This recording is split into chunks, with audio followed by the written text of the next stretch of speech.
Elderly Month po ngayon. Maraming salamat po sa lahat ng mga tumulong sa atin para mabuo ang event na ito. At hindi lang po ang event na ito, relax lang po kayo, kayo tumakbo. Hindi lang po ang event na ito, pero marami pang mga event. Nagsimula nga tayo, September, may mga events na po tayo para sa elderly natin. At buong buwan ng October ay dire-diretso lang po tayo. Nakikita ko, medyo marami na yung mga senior natin na nandun sa kabilang, mula sa kabilang dulo ng field hanggang dito po sa entablado natin. At hanggang dun sa loob, may mga iba't ibang events. Maraming salamat una sa lahat ng participants natin, sa lahat ng nanay, tatay, lolo at lola natin na nandirito ngayon. Sana mag-enjoy po kayo. Pero kailangan ko rin siyempre pasalamatan ng ating Office of Senior Citizen Affairs. Nakikita ko si Sir Blue ay nandyan. Si Sir Blue parang bumata ulit. Talagang malakas na malakas at masigla.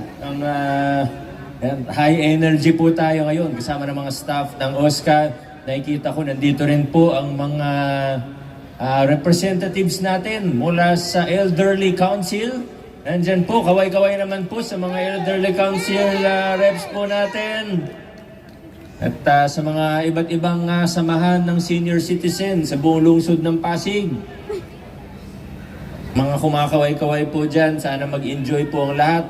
Iba't ibang booth, iba't ibang activity. Kapasalamat din po tayo siyempre, hindi po mabubuo ito kundi sa tulong ng ating Congressman Roman Romulo, pati na rin sa ating City Council. Siyempre lahat ng ginagawa ko ay inaaprubahan po yan, dumadaan po yan sa City Council. Hindi natin ito magagawa kung hindi nila sinusuportahan ang mga programa natin.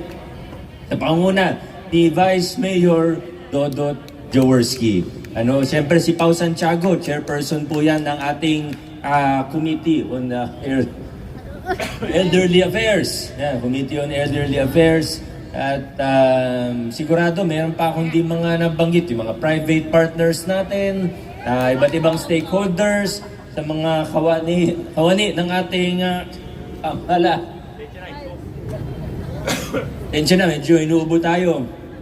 Kaya hindi na rin po ako masyadong magtatagal, babati lang po talaga ako.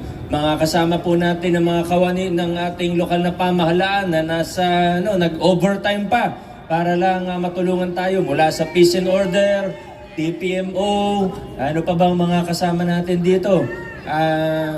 OSCA, unang-una nga yung OSCA na binanggit kayo naman, At Clean and Green, yung mga sweepers natin, nandyan po, ang sisipa, nandun sila. Hello po, maraming salamat thank you po, at pumayag kayong mag-voting. Sa lahat po, muli po, enjoy po kayo, tuloy lang po ang kasiyahan, at nandyan na rin po ang ating Congressman Roman Romulo. Batiin niyo po siya. At kasama niya, katabi niya po ngayon, si Coach Paul Sinogat, si Consi Paul Sinogat. Maraming salamat. Happy Elderly Month sa bawat isang senior citizen at sa buong lungsod ng Pasig. Maraming salamat po. Alright, once again, palakpakan po natin our City Mayor, Mayor Vico Soto.